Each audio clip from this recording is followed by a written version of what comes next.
Rad bi vse skupaj pozdravil na prvem dogodku Slovenske matice po nekaj mesečnem zaprtju in nedelovanju oziroma izolaciji, v katero smo bili prisiljeni zaradi ne naših, ampak svetovnih razmer. Na matici se je v tem času spremenilo še nekaj več kot to, da smo bili 3 mesece brez prireditve.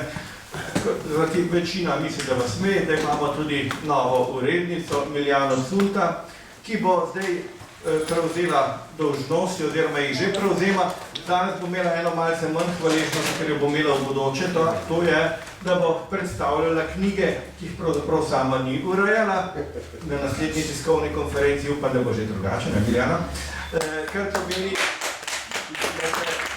dosledanja urednica Ignacija Fridljarc opravičuje, še 2 dni nazaj mislila, da bo lahko prišla, ampak nove obveznosti so jo pač zadržale na novem službenem mestu. Tako da Miljani po eni strani čestitam in je želim vse najboljše v naši družbi. Želim ji čim več tovrstnih prireditev, kakršna bo danes, in ji predajam besedo. Najlepša hvala, gospod predsednik, za ta prijazen povod. Lep pozdrav sem skupaj, dobrodošli na tej novinarski konferenci. Tako kot je povedal že predsednik, Slovenska matica kot mnoge druge kulturne ustanove, tudi širše, po več kot 3 mesecih ponovno odpira svoje vrata. Vsega v upanju, da bi se življenje čim prej povrnilo v stare tire. Čas pandemije in vseh z njo povezanih ukrepov nas je vse na različne načine zaznamoval, osebno, intimno, družbeno, ekonomsko. In mogoče prav zato so knjige, tudi knjige Slovenske matice v tem zelo posebnem času našle svoje bralce. Bili smo hendikepirani na področju organizacije prireditev, dogodkov, smo po tem času iskali nove, alternativne načine, kako pristopiti k bralcem in jih nagovoriti. Tako smo se udeleževali virtualnih sejmov.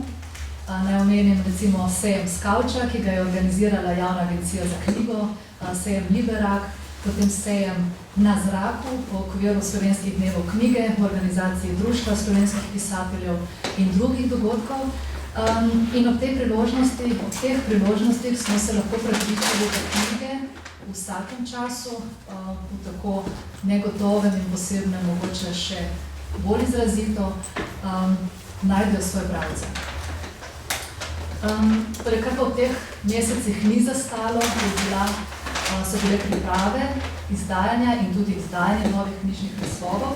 Danes vam predstavljamo 5 novih knjig, ki jih je, kot je predsednik že povedal, uredila bivša tajnica urednice dr. Ignacija Fridljarc, za katero sem do zadnjega pomalo upala, da bo danes tukaj in bo lahko kompetentno predstavila knjige, ki jih je sama urejala.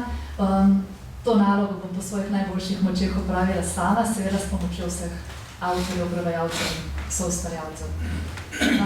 Torej, danes smo se odločili za tak aranžma, da nastopajoči prihajajo za mizo deloma zaradi ohranjanja socialne distance, deloma pa tudi zato, ker je knjig veliko, več, kot jih ponovadi predstavljamo na novinarskih konferencah, in zato bomo tudi ustrezno kratki, strnjeni.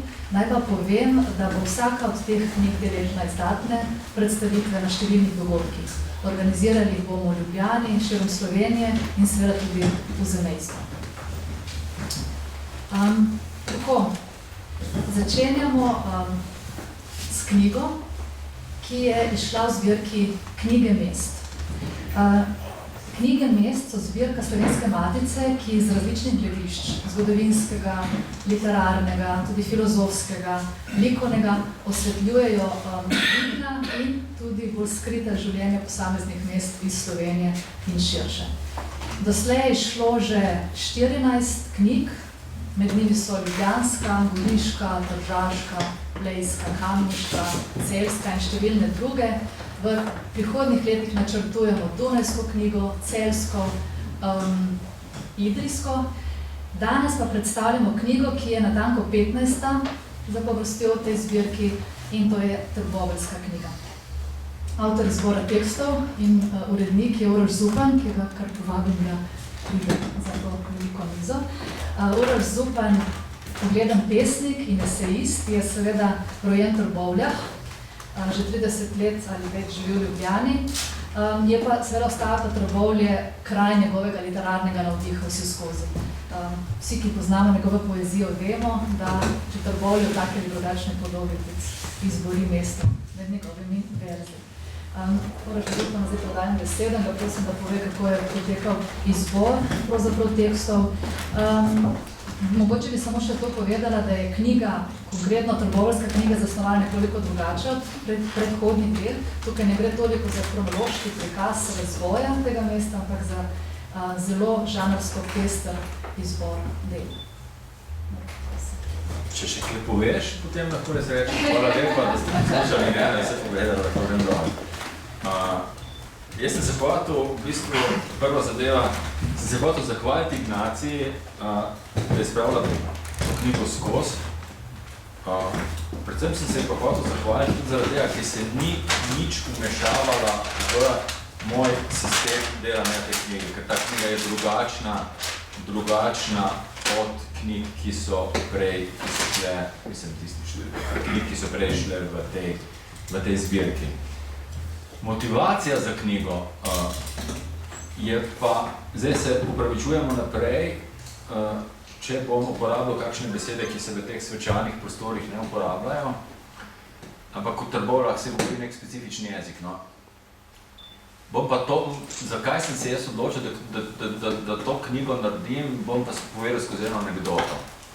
Mislim, da sem bile 15-20 let nazaj, sem bil na neki nogometni tekmi v Trbovljah.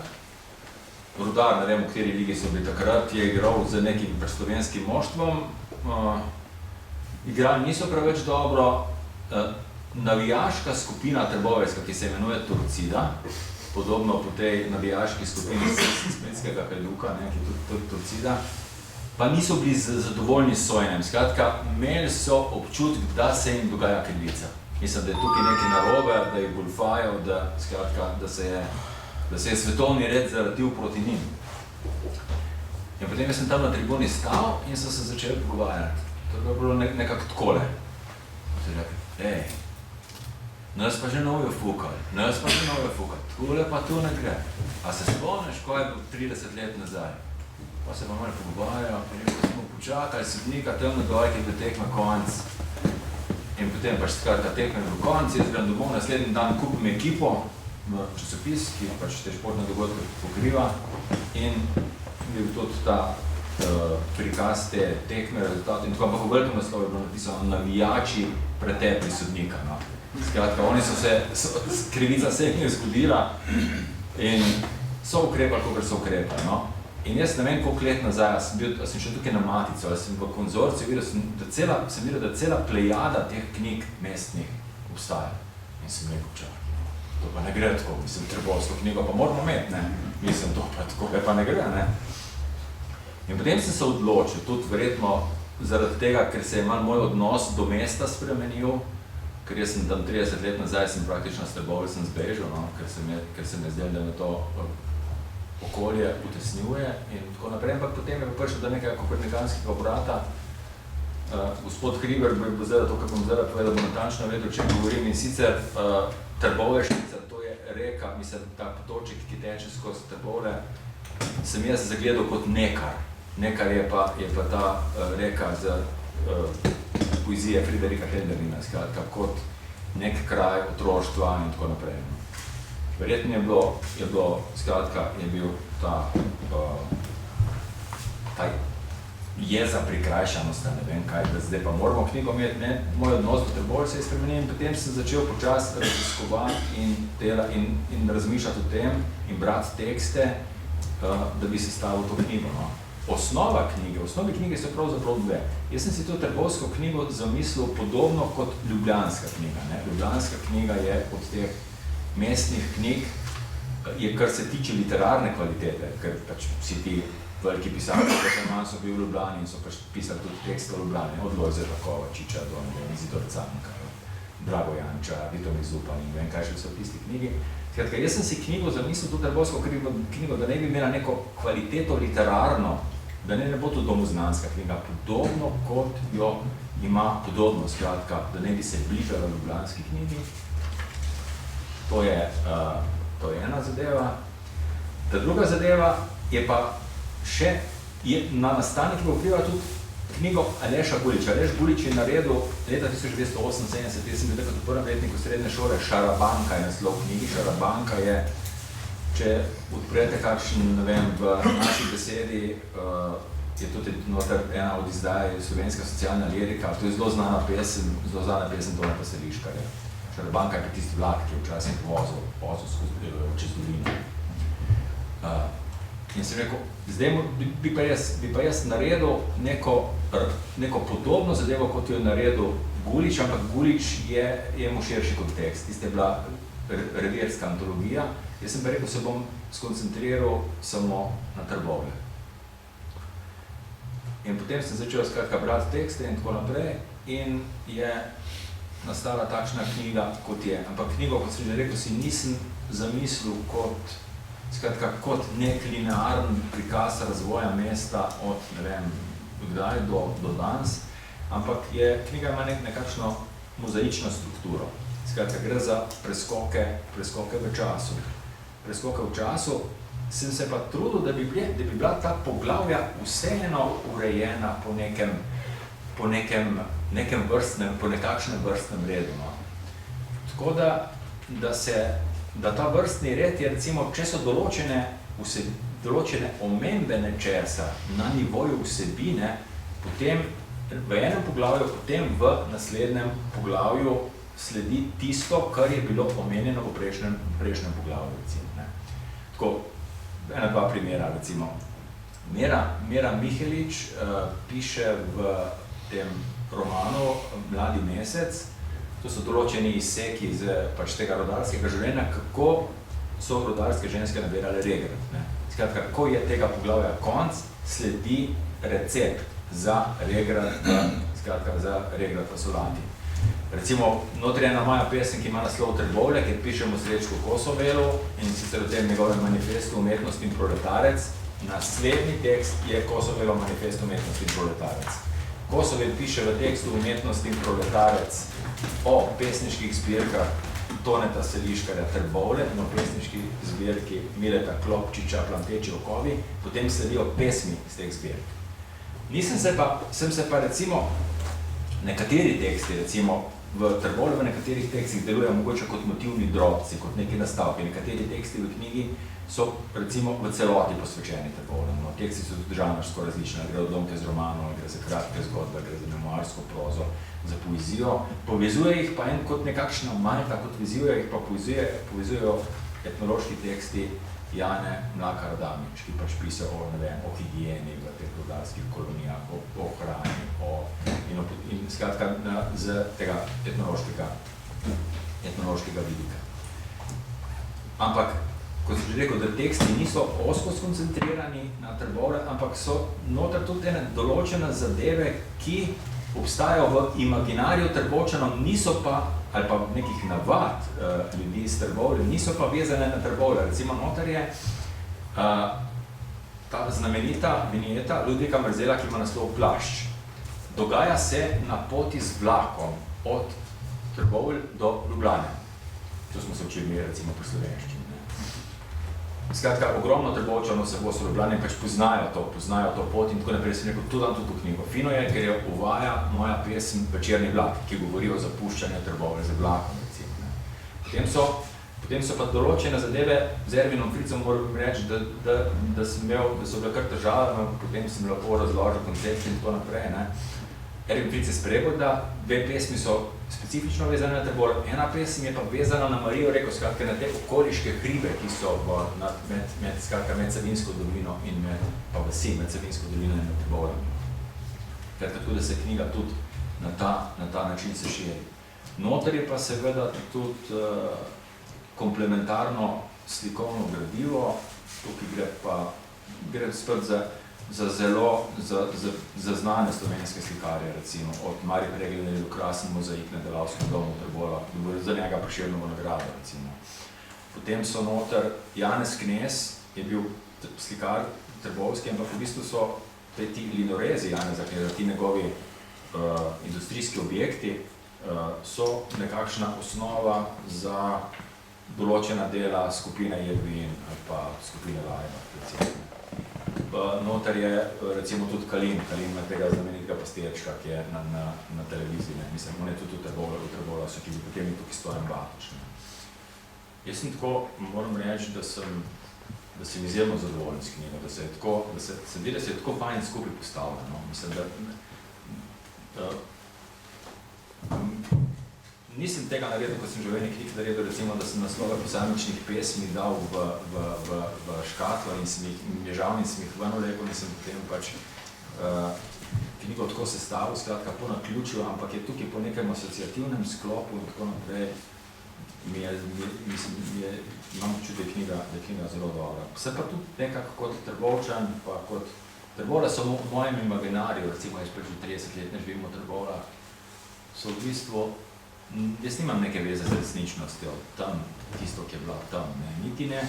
Bojim se pa tudi, da ne s tisto resničnostjo, mislim, s to, ki je zdaj, pa ni mogoče niti ne s tisto resničnostjo, ki je bila, ne, ampak da je zdaj to neka in moji teksti, in nekateri teksti v knjigi, ker navade časa, ki je že minil, so bile bistveno drugačne, kot se navade sedanjosti. Tako da se je vse na en tak film način zlilo in je pač nastala tale knjiga. Letos, to je ta tretja knjiga, ki mi izide letos, pa daleč najbolj sem se veselil te knjige o Trbovljah, ne svoje knjige, ampak točno knjigo Trbovljah. To je to. Hvala lepo.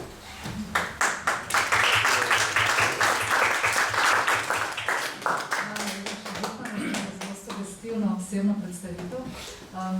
Zgodb je veliko, ki jih je navdihnilo Trbovlje in že zdaj vas lepo vabim prihodnji ponedeljek v Atriju Slovenske Matice, kjer bo Uroš z urednico knjige Ignacio Prideljac to knjigo še bolj izčrpno predstavil skupaj z avtorjem, domnevam. Tudi nekaj. Pa teksti se bodo brali. No, tako da lepo vabljeni. V ponedeljek 22. ob 7. zvečer v naš Atrij. Zdaj bi nekako sledila knjiga Iz mest prehajamo na pokrajine, ampak bomo naredili en preskok in bomo besedo predali akademiku profesor dr. Tinadu Hribarju. Predstavljamo namreč pomembno delo iz zbirke Filozofska knjižnica. Kot vidite, je bila zbirka prenovljena, tudi oblikovno. To spremembo izpeljala Maja Tomažič. Namesto tiste značilne črne barve je zdaj antracitno siva in te ravne bele črte je zdaj mehka krivulja, tako da nekako mehčanje, kontur, hkrati pa seveda zbirka ohranja oblikovno kontinuiteto s to najstarejšo filozofsko zbirko na Slovenskem. Kontinuiteta je seveda tudi vsebinska, pod vodstvom akademika Tineta Hribarja skrbi za sistematično prevajanje fenomenoloških del. Danes predstavljamo spis enega ključnih spisov Martina Heideggera o stvari mišljenja. V izvirniku je šlo kot 14. zvezek njegovih zbranih del, sicer pa je prevod že 68. delo Matičine filozofske knjižnice. Več pa bo povedal prevajalec tega dela, akademik Tine Hribar. Prosim. Torej, Slovenska matica je izdala 5 prevodov, Heideggerja, ta je zadnjo, najbolj drobna, ampak najbolj pomembna, ker gre za kakšen Heideggerjev filozofski testament. Prva knjiga je bila Bit in čas, 500 strani, in je tudi nekakšna življenjska pot v tej knjižici pisana, so tudi eni dokumenti še v tej prvi knjigi Bit in čase, glavno Heideggerjevo delo, no in tam je že obljubil, da bo to je prvi del bil takrat mišljen, da bo drugi del pa obratno naslov imel, čas in bit. Ampak ta prva knjiga, najbolj znana, svetovno znana knjiga Heideggerja Bit in čas je ostala nedokončana, kar pa ne pomeni, da ni pomembna. Je ravno pomembna, kot so nedokončani brati Karamazovi od Dostojevskega recimo. No in vsebuje potem etape njegove življenjske poti, recimo en zapis noter ima naslov Moja pot v fenomenologijo. Prav uvodni tekst, najkrajši 30 strani je pa čas in bit, se pravi niti desetina od Bit in časa, ampak je tako koncizen tekst, kot recimo Platonov Parmenid, in da je treba tudi na ta način brati. Se pravi, zahteva pri branju ravno časa kot 500-stranski tisk časa in biti. Zelo pomemben tekst v tej knjizi je tudi konec filozofije in naloga mišljenja. On tam natančno predstavi ta razplet, ta razpust filozofije v znanostih. Danes je mimo vrediti več kot 500 disciplin znanstvenih področij. In kaj zdaj ostane od vsega tega? Njegov premislek je, da je pač treba to območje, ki mu danes pravimo območje umetne inteligence, ta umetna inteligenca pa ne doveča hero svetovnih duh, recimo, ampak da je treba misliti na nov način in se vprašati. Bom zdaj postavil teh 5 ključnih vprašanj skozi zgodovino filozofije in katero je njegovo Heidegger. Prvo vprašanje je, kaj je bivajoče, recimo Platonovo. Aristotel potem to zaostri, kaj je bivajoče kot bivajoče. Leibniz gre naprej, zakaj je bivajoče in ne vaje nič, se pravi se naveže na eni strani na terminine, na drugi strani na Augustina, kreacijo, smislo. No, Heidegger se potem v biti in času vprašal po smislu biti, ampak ne kot biti kot vrhovnega bivajočega ketazija, ampak po biti, v smislu biti, ki ni nič bivajočega. V tej spisu, včasih mi gre pa še naprej, en korak naprej, in s tem prihajamo do sklepni del tega svojega prikaza, se pa vpraša, kaj se dogaja. On je to vprašal že konc 30-ih let. In to danes mislim, da je to ključno vprašanje. Kaj se dogaja? Kaj se dogaja? Vsak se to sprašuje, pa ni treba, da je filozof. In nimamo odgovora na to vprašanje. Zdaj, jaz sem opazil zadnja leta, so te mlajše generacije to vprašanje, kaj se dogaja, spremenili vprašanje, kaj dogaja. Ne, zakaj se ta vse spusta, ta dvoznačni vzorani zemljnik, pa brez imenski zima, kot je S-gib v Nemčini, o tem S-gib govori v tej knjigice, pa ali v francoščini. Ne vem, če kdo ve, zakaj so ta S izpusteni. Bolj aktivno je, ne? Ne vem, skratka, bom en v glavi nekaj napisal, da še ne ve. No, ampak hočem reči, da je Heidegger izvor tega. Ne glede, da se to transko pop vprašanje, popularno vprašanje pojavlja. S tem bi tudi zaključil, tako da vas malo pritegnem, kad radim.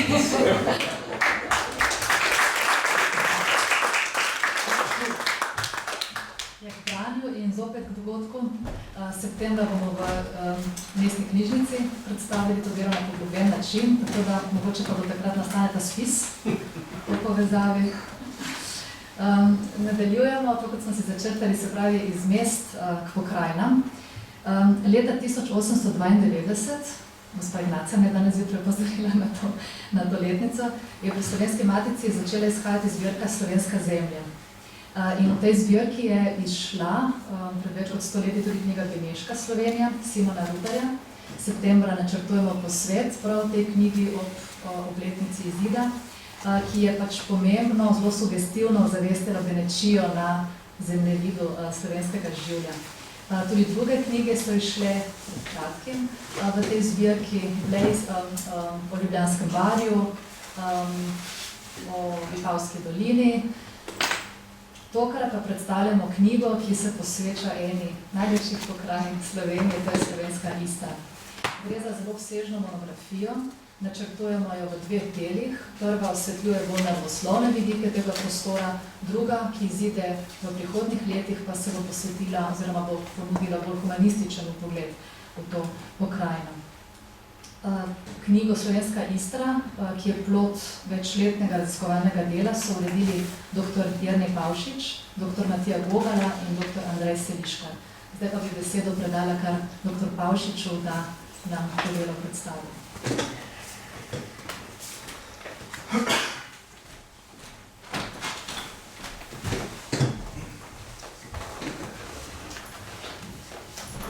Hvala za besedo. Zdaj, če povem nekaj o knjigi oziroma o nastanku te knjige. Prva knjiga Ljubljansko barje v okviru te zbirke Slovenske pokrajine je šla leta 2008 in je bila v skromnem obsegu 100 strani. Naslednja knjiga je šla čez 6 let, Vipavska dolina, je bila malo bolj obsežna, nekaj čez 300 strani.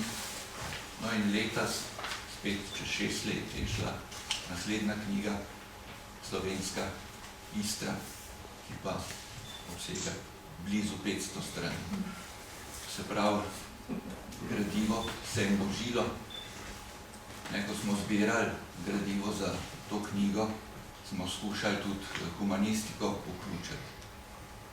Vendar, ko smo pregledali, koliko se tega gradiva zbrali, smo videli, da je vsega preveč za eno knjigo, bi bila preobsežna, zato smo načrtovali 2 knjigi. Prva naravoslovna, ki je tukaj pred vami, in druga naj bi bila humanistična, ki bo šla v naslednjih letih, kot je že gospa urednica povedala. No, pri nastajanju te knjige so sodelovali številni mladi in stari naravoslovci. Knjiga je, kot boste videli, razdeljena na 3 dele, na 3 sklope, in sicer neživi svet, potem botanika in zoologija oziroma rastlinstvo in živalstvo. No, na koncu je dodano še naravovarstvo, ki je zapravo bistven del vsega živega danes. No, zbrali smo seveda najbolj kompetentne avtorje za ta poglavja, ki so tukaj obravnavana. Zato smo imeli tudi nekaj težav, namreč zbiranjem gradiva, kajti tisti najboljši avtorji so tudi najbolj angažirani, tako v matičnih ustanovah kot sicer. Tako da nekateri so se držali tistega roka, ki smo ga postavili in so oddali pravočasno, druge smo čakali do zadnjega. No, knjiga bi morala iziti že pred enim letom. Pred enim letom je bilo že zbrano vse gradivo. Potem se je nekoliko zavleklo pri pregledovanju tega besedila. Urednica je želela temeljito pregledati besedilo, in zato je trajalo kar nekaj časa, da je to pregledala. Potem so avtorji šli skozi tekste, uredniki smo šli skozi tekste, tako da je bila pravzaprav knjiga pripravljena v začetku marca, ko nas je doletela ta pandemija, in je vse skupaj ustavljeno. Tako da smo srečni, da je danes pred nami izdelana knjiga, ki mislim, da so z njo zadovoljni vsi avtorji. Nekaj težav smo imeli s slikami, slike niso bile ustrezne kvalitete, pa to smo potem v končni fazi to rešili, tako da smo v glavnem kar zadovoljni s knjigo. In seveda čez 6 let pričakujemo novo pokrajino Prekmurje, no tisti drugi del slovenske Istre pa seveda nekoliko morda naslednje leto. Ker po mojih informacijah je gradivo že kar precej zbrano. Toliko bi jaz povedal o tem.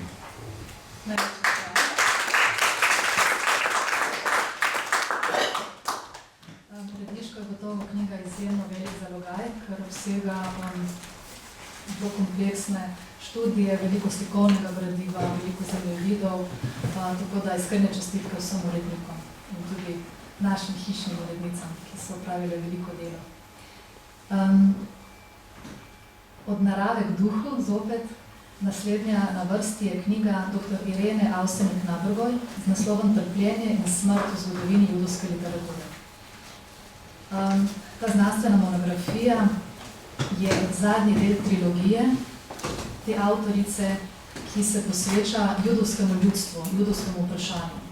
Prvi 2 knjigi sta prav tako izšli pri Slovenski matici, to sta Zgodovina proti judovstva in antisemitizma v Evropi iz leta 2016 in Podoba judov v evropski literaturi, gledališču, glasbi in filmu iz leta 2017.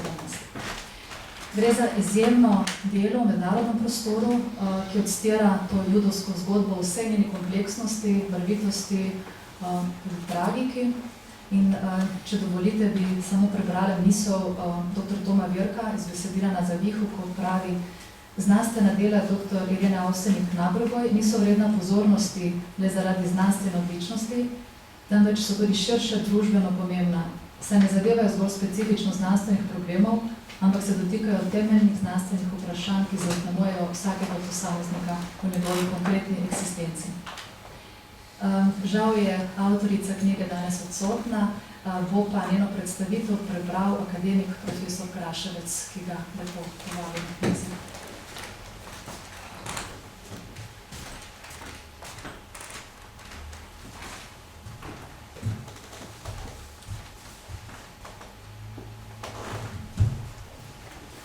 Spoštovane gospe in gospodje, iskreno vas pozdravljam in tako izrazim, da mi je veselje in moram povedati, da mi je v čast, da lahko nakratko predstavim to, kar je avtorica napisala, ker zelo dobro sodelujemo v skupnem raziskovalnem programu, ki ima naslov Judovsko-krščanski veri in razsežnosti pravičnosti. V tem okviru je avtorica pripravila to monumentalno delo v 3 knjigah, ima pa zbrano gradivo še o podobi Judov v slovenski literaturi. Žal ni moglo biti, ker je bila zelo prehlad, je pa pripravila to predstavitev, kot je tudi gospod Redic povedala, bo še kje drugje priložnost, da bo samo knjigo predstavila bolj izčasno. Judovski tematiki sem se začela intenzivneje posvečati pred okoli 10 leti, ko sem za skupni zbornik Inštituta za kulturno zgodovino na ZRC SAZU napisala prispevek Judje o slovenski književnosti in je presenetilo bolj ali manj negativna podoba, ki so jo Judom pripisovali tudi najboljši slovenski umetniki besede, kot sta bila France Prešern v svojih pesmih o železne ceste ali judovsko dekle, ali pa Ivan Cankar v povesti Krčmar Elija drugod. Ko sem že brala obsežnejše gradivo za knjigo Judo slovenski književnosti, pa sem ugotovila, da ga ne morem ustrezno vrednotiti brez pogleda v starejše vire sovražnega odnosa do Judov, ker v zgodovinske in kulturne okoliščine, v kateri so se stereotipi in predsodki prenašali po vsem svetu in so od srednjega veka naprej širili tudi po slovenskem prostoru. V tem mojem iskanju so poleg vrste člankov in prispevkov na različnih simpozijih doma in tujini nastale tam 3 knjige, ki sestavljajo podlago za moje vrednotenje Judov slovenskih književnosti. V prvi knjigi naslov Zgodovina proti judovstvu in antisemitizma v Evropi, ki je šla v Presidenski matici leta 16, sem na podlagi kritike predstavitve dosedanjih študij raziskovala, kako se je problem sprejemanja Judov kot drugačnih odražal na najpomembnejših področjih kulture in politične zgodovine Evrope od antike do danes. Na področjih religije, družbenega življenja, kulturne zgodovine, filozofije, teologije, folklore in literature ter drugod, tako v njihovi specifični domeni kot v njihovi interakciji, nejudje Judov večinoma niso ocenjevali po njihovih človeških kvalitetah, temveč po njihovem videzu, drugačnosti, po tujosti, običaju in vere, prav tako pa tudi po njihovi dejavnosti, ki so jo močno določila trgovina in bančništvo. To je zelo dobro razvidno iz zgodovine sprejemanja Judov v Evropi kot celoti. Raziskovanje rasnega, religijskega, kulturnega, ekonomskega, političnega vdanja antisemitizma antike do sodobnosti v prvi knjigi odpira nekatera vprašanja, ki so enako aktualna v vsakem zgodovinskem obdobju. Kako so se na stereotipe in predsodke o Judih z racionalnimi premisleki ali z umetnostnimi stvaritvami odzivali filozofi, teologi, pesniki, pisatelji, dramatiki, režiserji, igralci in ustvarjalci na drugih področjih umetnosti. O tem govori moja druga knjiga z naslovom Podoba Judu v evropski literaturi, gledališču, glasbi in filmu. Knjiga je šla leta 17 v Slovenski matici. V tej knjigi o Judih govorijo večinoma nejudovski avtorji in avtorice, kot na primer angleški avtorji Christopher Marlowe, Shakespeare, Dickens, Scott, ruski pisatelj Nikolaj Vasiljevič Gogol s povestjo Taras Bulba, Dostojevski, romanom Zapiski mrtvega doma, Turgenev, kratko zgodbo Jud in mnogi drugi. Njihove predstave Judih so obremenjene s predsodki in stereotipi. Judje so prikazani kot grabežljivi in pohlepni trgovci, celo morilci, ali kot komični, slabotni in ekscentrični tujci. Le izjemoma naletimo na pozitivno vrednotenje Judov. V tretji knjigi o Judih sem iskal čim bolj neobremenjene in resnične podobe Judov iskala pri Judih samih. Besedo sem dala judovskim pisateljem in pisateljicam ter pustila, da spregovorijo svojimi autobiografijami iz pogledni dnevniki s poezijo ali racionalnimi filozofskimi premisleki. V ospredju vseh je spraševanje o trpljenju in smrti, o njihovi tragični usodi, s katero se poprijemajo skozi vso svojo zgodovino. Medtem ko druga knjiga priča o književnosti in pogubnosti človekovih predsodkov, pa tretja knjiga s naslovom Trpljenje in smrt v zgodovini judovske literature priča o silovitosti človeškega zasluženega trpljenja in se postavlja kot zrcalo našega površnega vrednotenja judovskega ljudstva ter predsodkov, ki še vedno določajo toliko ljudi v njihovem odnosu do Judov ter drugih verskih etničnih skupin. Judje so skozi vso zgodovino pogosto doživljali preganjanja, skrati bivanjski položaj in soočenje s smrtjo, pa se pri žrtvah sprožali različne odzive in razlage. Že svetopismo Stare zaveze vsebuje veliko žalostink, ki izražajo doživljene trpljenje in smrti zaradi bolezni ali preganjanja. To so psalmi 6, 22, 89, 82, knjiga žalostink, Jobova knjiga, spev trpečnih služabnikov iz Ijeve knjige, 52, 53 poglavje in druge svetopisemsko-lirične pesnitve. Pomembna so tudi po-svetopisemska temeljna dela, kot so Apokrifni, Mišna, Zohar, Babilonski Talmud, Jeruzalemski Talmud in Midraši. Trpljenje in smrt pa obravnavajo tudi filozofska dela, Sadje Gaona, Maimonides in številni drugih judovskih mislih vse do danes. Še posebej pretresljiva pričevanje Judov o trpljenju pa so nastala v 20. stoletju, ko se je zgodil holokaust. Največja moralna travma 20. stoletja. Judovstvo v tisočletjih po mučeništvu žrtev judovsko-rimske vojne leta 67-73 ni doživljalo večjih pokolov, ki bi dali povod za odgovor pesnikom pisateljev. V srednjem veku so dali prvi dramatični povod za poetizacijo mučeništva razbojniške tolpe, ki so na pohodu prve križarske vojne leta 1096 v Mainzu izvedli pokol nad Judi, čeprav poziv za sklic križarske vojske, ki ga je papež Urban II. Izdal leta 1995, nikjer ne daje navodila za napad na judovske skupnosti. Jakob Rader Markus in Max Saperstein v knjigi De Jus in Christian Jure leta 15 pišeta, da so križarji med prvo križarsko vojno pobijali Jude v mestu za mestom Polenjo, ne pa v Franciji ali drugod po Evropi. Med drugo križarsko vojno v 12. stoletju, ko so zločinske tolpe napadle Jude v Franciji.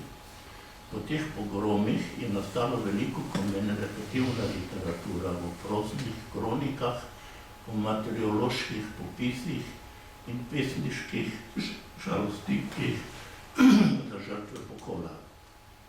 Ohranjenih je tudi več prepovedi o Judih, ki so v izbruhu nasilja radi žrtvovali življenje, kako da bi sledili izseljevanju večinskega krščanskega prebivalstva.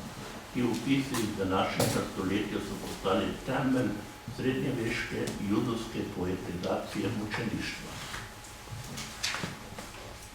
Obmevni pesniki, ki so v obdobju med dvema vojnama in po drugi svetovni vojni opisovali izkušnje trpljenja, agonije, pa tudi olajšanja, so v knjigi predstavljeni po kronološkem redu njihovega življenja in delovanja. To se mi zdi posebno dragocen del, ker ti pesniki sploh niso predstavljeni. Med njimi sta najpomembnejša Haim Nachman Bialik, ki je iz Ukrajine, Poljske, in Romunije. Za razumevanje trpljenja in smrti Judov v Srednji Evropi v dobi nacizma je še posebej pomembno delo avstrijskega judovskega pisatelja Štefana Zweiga in delo Včerajšnji svet. Zweig je bil po naravi humanist in pacifist, ki se je zavzemal za nadnacionalne osnove bivanja in kulture. V uvodu svojo avtobiografijo razlaga, da njegov namen ni bil pisati o svoji usodi, temveč o usodi cele generacije. Potem imamo znano mlado pisateljico Ano Frank. Ana Frank je izjemna po stoptivnem dojemanju življenja in po literarni nadarjenosti. Potem se je oblikovala že v mladosti, kar kažejo njeni dnevniški zapisi. V letih 42-44 je v svojem dnevniku v obliki pisem fiktivni pisatelji Kitty natančno opisovala, kako so pribežniki v skrivališču v zadnjem delu hiše, kot piše, usklajevali svoje življenje in delovanje. Visoki kakovosti je tudi dnevnik Helen Berg, v katerem mlada francoska judenja pričuje o svojem doživljenju predanjem Judu v Parizu med drugo svetovno vojno. Potem knjiga obravnava madžarskega judovskega pisatelja Imre Kertéša, ki je leta 2000 dobil Nobelovo nagrado za roman Brezodsodnost. Žive podobe v taborišču same po sebi delujejo kot obsodba nesmisla diskriminacije totalitarnih sistemov. Ta knjiga je izrazito visoko kvalitetno literarno delo, ki se ne ukvarja toliko z nekimi zgodovinskimi in drugimi okoliščinami, ampak gre v samo bistvena vprašanja doživljanja, trpljenja in smrti. Nekaj posebnega je fenomenološko-filozofski pristop k neprecedenčnemu pojavu holokausta. V tej kategoriji je najbolj znana in vplivna filozofija Hannah Arendt. Filozofija judovskih rodu, ki je sama doživela vse stopnje eskalacije nacistične agresije proti Judom, vse do najbolj masovnih načinov eksterminacije. Ključ za njen poskus iskanja odgovorov na ekstremne oblike banalnosti zla je njena teza, da so hladnokrvni sodelavci v uničevanju ideoloških nasprotnikov in celotnih etničnih skupin padli v stanje slepe pokorščine s podvrženim zakonom in voditeljem zato, ker so povsem opustili mišljenje. Avtorica obravnava precej obsežno tudi tiste, ki so Jude reševali, ampak če prav razumem, imamo največ 10 minut, bi to pustili, da bo avtorica razložila še druge priložnosti, morda pa za sklep še zadnje odstave, kot je napisala. Izbrani dokumenti in pogledi na okoliščine razsežnosti kakovost holokausta so dragoceni, ker so avtorje in avtorice okoliščine prisilile, da so se izrekli o najbolj nepredvidljivih in skrivnostnih razsežnostih človekove fizične in duhovne narave. Žrtve v svojih avtobiografskih zapisih postavljajo vprašanje, na katero same večinoma ne najdejo odgovora. Kako so lahko državljani enega najbolj izobraženih evropskih narodov storili dejanja, ki jih označuje beseda holokaust? Vsa njihova vprašanja pa so tudi naša, čeprav smo na videz zunaj silnic, ki so zajele njihovo življenje. Njihova vprašanja se v celoti tičejo vsakega človeka, o njegovi elementarni bivanjski strukturi, v njegovi ujetosti v determinizem zgodovine in v njegovi duhovni razsežnosti.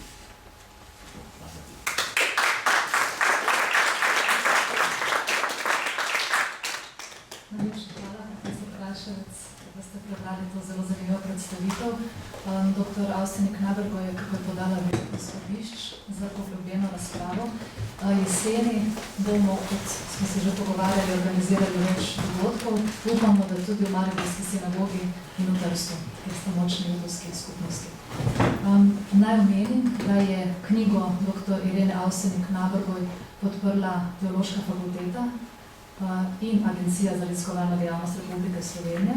Prej sem pozabila omeniti, da trboveljsko knjigo, ki jo sicer podpira Javna agencija za knjigo, je nastala tudi ob podpori seveda trboveljske občine. Omenim pa še podpornike istrske knjige, Slovenske Istre. To so poleg zopet Slovenske Javne agencije za knjigo, še občini Piran in Izola, druge okolje, Komunala Izola in Stradus. Za konec, najbolj drobna knjiga iz današnje bere, ampak zelo pomembna knjiga z močnim simbolnim pomenom tudi za današnji čas. Gre za roman Tujci, to je prvi roman Ivana Cankarja, ki je šel pri Slovenski matici leta 1901. Naj povem, da je Ivan Cankar v obdobju 8 let izdal kar 10 knjig pri Slovenski matici, med njimi so roman Na klancu in Martin Pačur, številne povesti. Njegov roman Novo življenje je Slovenska matica ob 100-letnici Cankarjeve smrti izdala kot prvo delo v seriji, ki bo posvečena izdajanju Cankarjevih del pri naši založbi. Urednica te serije je profesor dr. Vesna Nikolič, ki jo lepo pozdravljam med nami in tudi kar predajam besedo. Lepo pozdravljeni. Z veseljem predstavljam to drugo knjigo iz serije, ki jo je zdaj kolegica omenila. In mi smo si v začetku zadali, da bomo seveda izdali vseh 10 knjig, ki jih je izdal Ivan Cankar pri Slovenski matici. Začeli pa smo po zavestni odločitvi pri delih, ki so v slovenskem prostoru manj znana, tudi manj obravnavana, tudi teoretsko. In tako smo začeli z Novim življenjem in sedaj nadaljujemo, oziroma smo nadaljevali s Tujci. Kot smo slišali, gre res za prvi Cankarjev roman, čeprav so vsi njegovi romani drobni, v bistvu je to značilnost njegovega romana nasploh. Ampak morda, ker je prvi, se je zdel malo manj pomemben, oziroma se je sam sebe potem morda še res prekašal v drugih izdajah. Pa vendar je prav v zadnjem času tudi ta knjiga doživela kar nekaj obravnav in Alojzija Zupan-Sosič, literarna zgodovinarka z Filozofske fakultete v Ljubljani, ugotavlja, da gre za prvi generacijski roman, namreč v veliki meri je to avtobiografski roman, ki odslikava življenje na Dunaju, tudi posebne generacije slovenskih likovnih umetnikov, Loharja, Jakopiča in drugih, kar je tudi v prvi osebi pravzaprav spoznaval tudi Ivan Cankar, namreč roman je nastal, kot smo tudi slišali, v času, ko se je drugič vrnil na Dunaj in potem tam ostal kar nekaj let. Tako da z tega vidika lahko govorimo o prvem generacijskem romanu.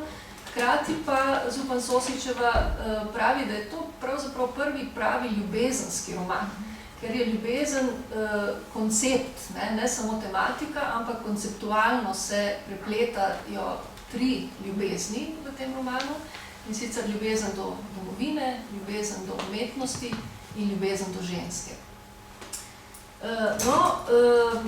To je gotovo mojstrsko izvedeno, podobno kot tudi pri drugem našem pesniškem velikanu, tudi Prešeren je recimo te 3 ljubezni na podoben način zelo tesno prepleta v svojih delih.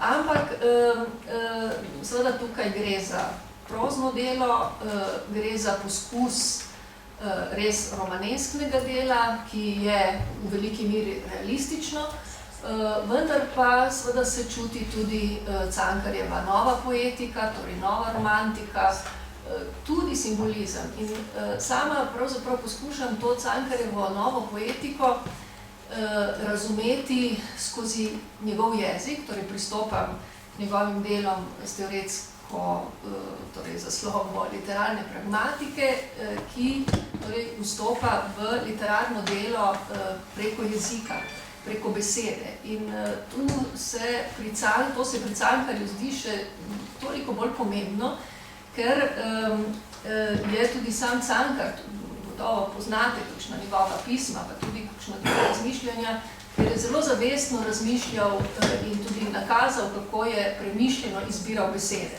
Torej, želel je, da je njegova beseda etična in estetska obenem, želel je, da je naraven jezik, hkrati pa, torej ne s tistimi floskulami, visoko letečimi, ne birokratskimi ali političnimi, ampak naraven, hkrati pa seveda ne mizen, se pravi kultiviran jezik.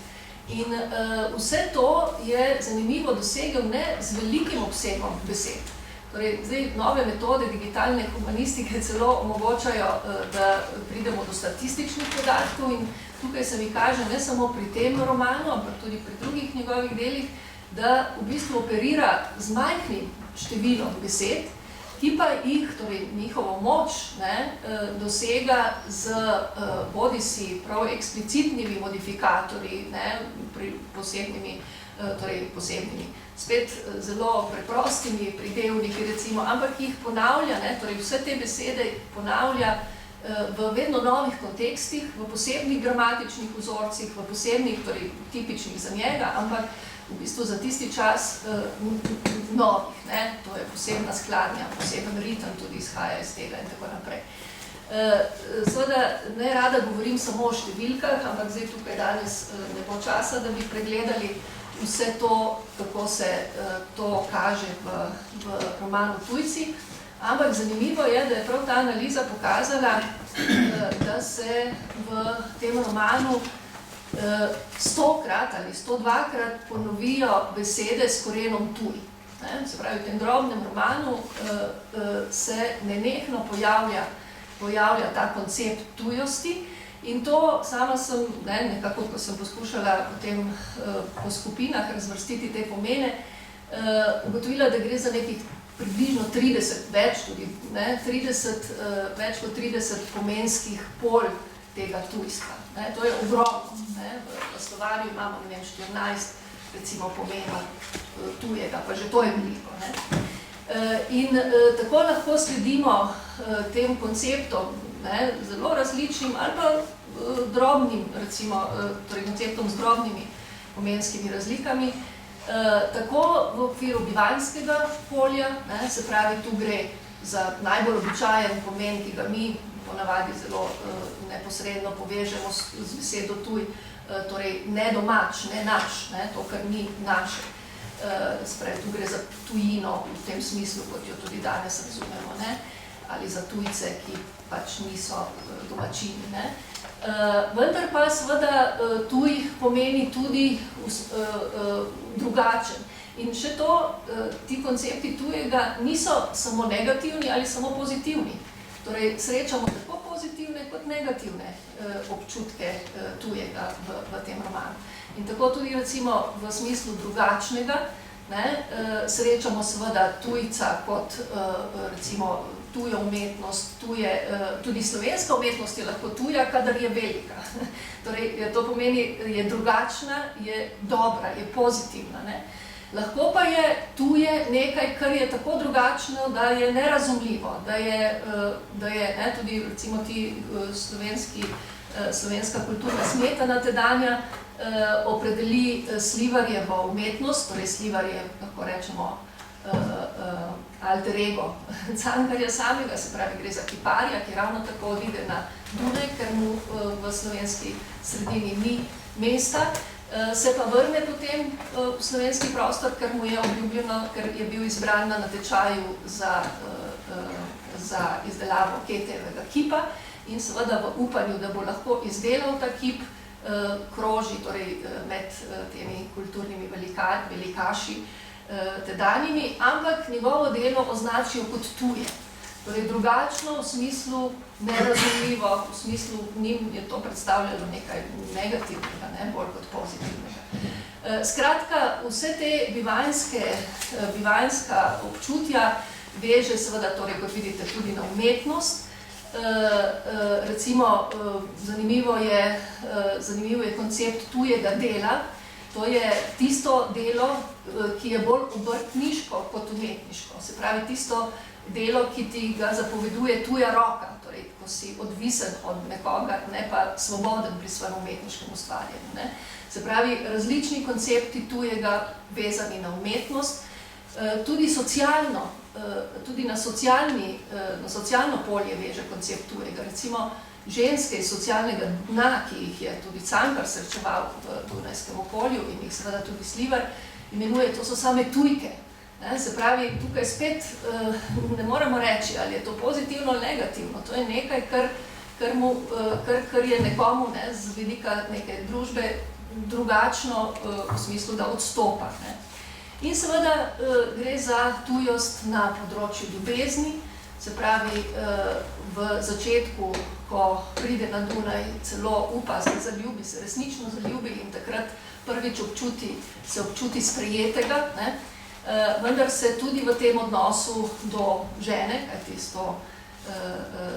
se poroči z Berto, vendar se potem tudi odtujuje. Prav zaradi tega, ker se na drugih področjih tudi ne čuti sprejetega, pa tudi tu občuti razlike recimo med njim in ženo ali pa občuti sorodnosti med Bertino sestro, ki je zelo podobna recimo najmlajši Loflerjevi hčerki, ki je bila invalidka, tako da spet iščemo te avtobiografske usporednice. In tukaj ta tujost pomeni spet nekaj pozitivnega. Tako umetnik, tako sam Slivar, kot ta Bertina sestra sta tuja, ampak sta posebna v nekem tistem plemenitem pomenu. Se pravi, v bistvu, jaz bi vam samo za konec, za sklep, ali pa pred sklepom, prebrala en odlomek, kjer v bistvu kaže na to, da je Slivar skozi vso to svoje iskanje dunajsko in slovensko ozavestil ta svoj občutek tujosti in to se zgodi v tem odlomku, torej bom samo en delček tega odlomka prebrala in pravi takole: tujec je bil v svojih mislih, rodile so se bile v vetru, na nebu, na drugih svetovih. Tujec je bil v svojem srcu, ki je bilo nemirno in je hrepenelo za soncem, kadar je odhajalo v tuje kraje in je malo s sabo svojo gorko zlato svetlovo. Hodil je za njim, da bi ga dohitel, ali kamor je prišel, povsod je bila že tema in povsod je bil tujec. Povsod tujec. Torej, tukaj se v resnici zavete svoje posebnosti in lahko bi pri tem se povzdignil nad druge.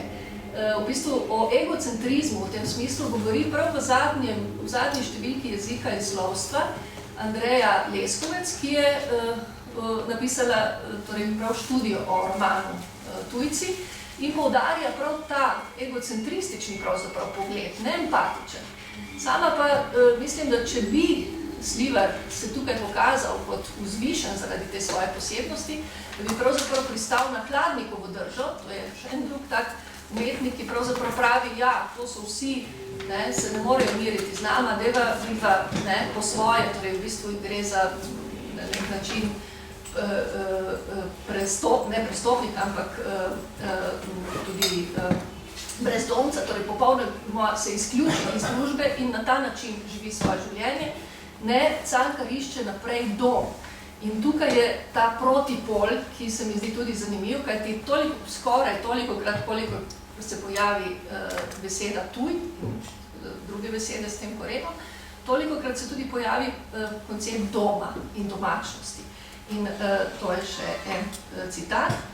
Tako si želi Slivar, da bi imel človek dom, hodi po tujih krajih, spi na tuji posteli, sedi za tujo mizo in je vesel, če more na cesto sredi mrzle noči, da je sam in da se lahko pogovarja s svojo žalostjo po svoji volji in brez strahu, da bi ga kdo poslušal in se mu čudil in se mu smejal. To je tisto, kar išče umetnik Slivar, torej dom za svojo drugačnost. In pravzaprav je zelo zavestna odločitev oziroma najde ta svoj dom v smrti. Tako sama smrt, samomor Slivarjevega samomora ne vidim kot pobeg, kot brezup, kot resignacijo, tako kot je tudi so recimo Kos v svojih teoriji literarnih razlaga na ta način, ta izhod. Sama pa vidim tukaj bolj kot dejansko zavestno akcijo, torej zavestno iskanje edinega možnega bivanjskega položaja za tak tip umetnika, kot ga nam tu prikaže Slivar in v tistem trenutku in tistem času. Koliko so se časi za umetnika spremenili danes, lahko sami ugotavljamo, jaz bi na tem mestu zaključila in vas vabim, da mogoče tudi na ta način pristopite k temu in drugim Cankarjevim delom. Hvala lepa.